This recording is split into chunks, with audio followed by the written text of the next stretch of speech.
a nosotros nos correspondió glucogénosis tipo 1. Entonces, para empezar, pues quiero enfatizar que es una revista de Orphan Journal of Rare Diseases, es una revista Q1, teniendo un factor de impacto junto con todos los artículos que son válidos y son aprobados científicamente. El artículo lleva como nombre deficiencia de glucosa 6-fosfatasa y su investigador principal es de la Universidad San Bernard de Lyon en Francia. El propósito de este artículo es describir clínicamente y bioquímicamente qué ocurre con la deficiencia de glucosa 6-fosfatasa. Una descripción brevemente para el desarrollo del tema, es decir, pues qué es glucógeno. Es un polisacárido que se sintetiza en el hígado y en el músculo como reserva de glucosa, que pues resulta que cuando nosotros ingerimos glucosa se va a estimular la secreción de insulina por medio de las células betas del páncreas. La insulina va a estimular que se haga la vía de la gluconeogénesis, que esta es la que vemos a mano izquierda.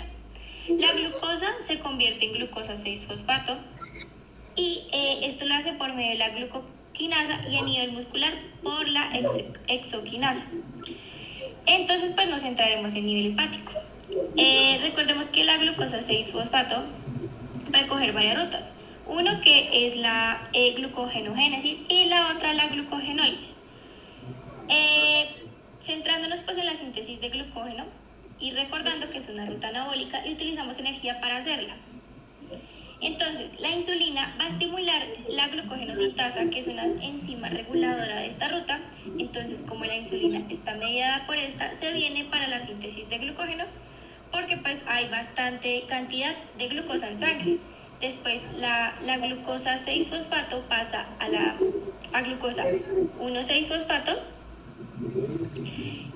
Después pasa a UDP y hace pues una lisis por medio de la enzima de glucogenosintasa, como ya lo había dicho antes, que es una enzima reguladora, y pues aquí tenemos glucógeno. Bueno, la siguiente vía es la glucogenólisis. En la glucogenólisis tenemos como sustrato primario el glucógeno y el sustrato principal es la glucosa 6-fosfato, ya que esta es la que se va a ver afectada por nuestra deficiencia de la glucosa 6-fosfatasa, por la deficiencia de esta enzima. El propósito de esta vía es la producción de glucosa y pues sería nuestro producto final. Y en los tejidos que se va a ver afectado principalmente esta vía es en el hígado. Entonces, como observamos, si hay deficiencia de glucosa 6-fosfatasa, no se puede obtener la glucosa y se observa una acumulación de la glucosa 6-fosfato. Siguiente. Bueno, la siguiente vía es la gluconeogénesis. Esta vía también la enzima que se va a ver afectado deficiente es la glucosa 6-fosfatasa. El propósito de esta vía es producir glucosa nueva a partir de sustratos no glucosídicos, y los sustratos de esta vía pues son el lactato, los aminoácidos, la alanina, el glicerol, entre otros sustratos. Entonces, el producto que se va a obtener es la glucosa. Los tejidos que van a realizar esta vía es el hígado y el riñón, pero principalmente se va a ver afectado en el hígado. Entonces, aquí también podemos observar, pues se obtiene principalmente el sustrato, como dije, por medio de sustratos no glucosídicos, llegando hasta glucosa 6-fosfato también, pero porque existe nuestra deficiencia de glucosa 6-fosfatasa de la enzima, no se va a poder producir glucosa y se va a ver una acumulación y se va a observar una acumulación de la glucosa 6-fosfato. Listo, siguiente. Ahora vamos a hablar de la importancia clínica de la deficiencia enzimática. Entonces, la deficiencia de glucosa 6-fosfatasa o enfermedad por almacenamiento de glucógeno tipo 1 es un grupo de enfermedades metabólicas hereditarias, pues incluyendo los tipos 1A y 1B. Los signos son retrasos del crecimiento y hepatomegalia como resultado de la acumulación de glucógeno y grasa en el hígado. Cabe enfatizar que la glucogenosis tipo 1 tiene una incidencia anual estimada alrededor de 1 por 100.000 nacidos. Siguiente. Bueno, ahora hablemos sobre la bioquímica de las manifestaciones clínicas. La hipoglicemia, ¿por qué se da? Pues se da porque hay un bloqueo en el último paso de la glucogenólisis y glucogénesis. Como pues podemos ver acá las vías. Bueno, el último paso de la vía de la glucogenólisis sería la desfosforilación del fosfonilpiruvato, que utiliza una molécula de ADP para generar otra de ATP mediante la enzima piruvato quinasa.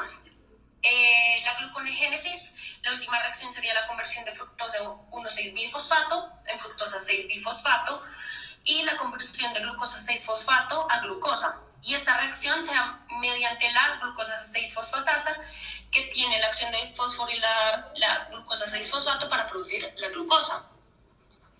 La hipoglicemia más que todo tiene que ver con las convulsiones y el retraso de crecimiento. Las convulsiones más que todo son causadas pues por las hipoglicemias y el retraso en el crecimiento es más que todo por el déficit energético en el que se encuentra el paciente, y todo esto es por los bajos niveles que hay en sangre. Y ahora, la hepatomegalia marcada. ¿Esta por qué se da? Esta es por el almacenamiento de glucógeno que se debe al exceso de glucosa 6-fosfato que no se puede metabolizar en glucosa. ¿Por qué hay este exceso? Este exceso se da más que todo porque hay una deficiencia en la glucosa 6-fosfatasa que no deja convertir la glucosa 6-fosfato en glucosa, o sea, hay una mala metabolización. Bueno, y también se pueden presentar otras manifestaciones como la hiperlactemia. Esta se da porque el glucógeno llega hasta glucosa 6-fosfato por medio de la glucogenólisis y llega hasta piruvato por medio de la vía de la glucólisis, y esto puede producir ácido láctico y se empieza a acumular porque está produciendo ácido láctico más de lo normal. Otra que se puede presentar es la hiperlipidemia. El glucógeno se rompe haciendo glucólisis hasta piruvato, y a partir de la glucólisis también se puede producir glicerol. Y como a partir del piruvato se produce acetil-CoA y ácidos grasos, empieza a haber un aumento de ácidos grasos en hígado, y como se produce bastante glicerol, estos se unen a los ácidos grasos y forman triglicéridos, y esto hace que se aumente.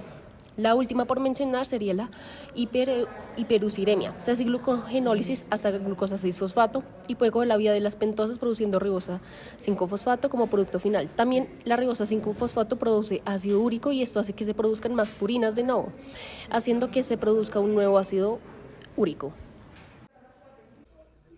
En el abordaje médico se observa que tiene múltiples tratamientos, los cuales son monitorear la glucosa y cuerpos cetónicos, promover el crecimiento normal, evitar ejercicios en formas circulares, y lo más importante en estos pacientes es prevenir la hipoglucemia y evitar la estimulación de neoglucogénesis, que es el aumento de glucagón y ácido láctico.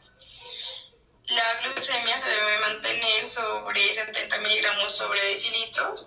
Se sugiere una alimentación por sonda nasogástrica y se le administra medicamentos para disminuir el ácido úrico en sangre y reducir el riesgo de gota. También se puede mandar otros medicamentos para tratar enfermedades renales, los lípidos altos y para incrementar las células que combaten ciertas infecciones. En cuanto al abordaje nutricional, podemos observar que el tratamiento tiene como objetivo prevenir las hipoglucemias para evitar las afectaciones neurológicas y las complicaciones a lo largo del plazo. Esto permitiendo asegurar un crecimiento normal en los pacientes que sufren de la enfermedad. El tratamiento es esencialmente dietético y consiste en comidas frecuentes y alimentaciones nocturnas continuas por goteo nasogástrico en algunos pacientes, sobre todo los pacientes menores a 12 meses. Una ingestión de carbohidratos de absorción lenta, como es el almidón crudo, e ingestas restringidas de fructosa y galactosa que pueden agravar la hiperlactacidemia.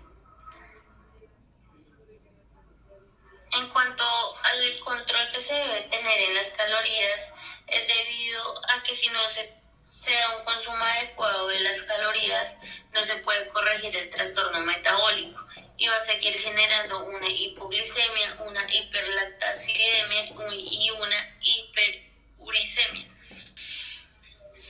Si hay un insuficiente consumo de calorías, va a provocar un retraso en el crecimiento, y si hay una excesiva ingesta de calorías, va a provocar una sobrecarga del glucógeno y la hepatomegalia y la hiperlipidemia, provocando así una obesidad en este paciente. Durante los primeros 12 meses se recomendaron comidas frecuentes de 5 comidas al día y alimentación nocturna continua. Se recomienda una sonda nasogástrica, como ya lo habíamos nombrado anteriormente, con una fórmula de 6 a 8 miligramos de glucosa sobre kilogramo, y también se recomienda en los pacientes que no tienen sonda nasogástrica una alimentación nocturna continua. Esta puede ser en algunos casos sustituida por comidas nocturnas. Después del año se recomendaba una maicena cruda que puede introducirse desde los 9 a los 12 meses de edad, con un aumento progresivo de las dosis, que llegaba a reemplazar alimentos nocturnos y con una dosis continua que podía ser de 0.5 gramos y luego aumentarla hasta llegar a 1 gramo cada 4 horas. A medida que el niño crece, el régimen de almidón de maíz se puede cambiar a las dosis de 1.5 a 2 gramos cada 6 horas.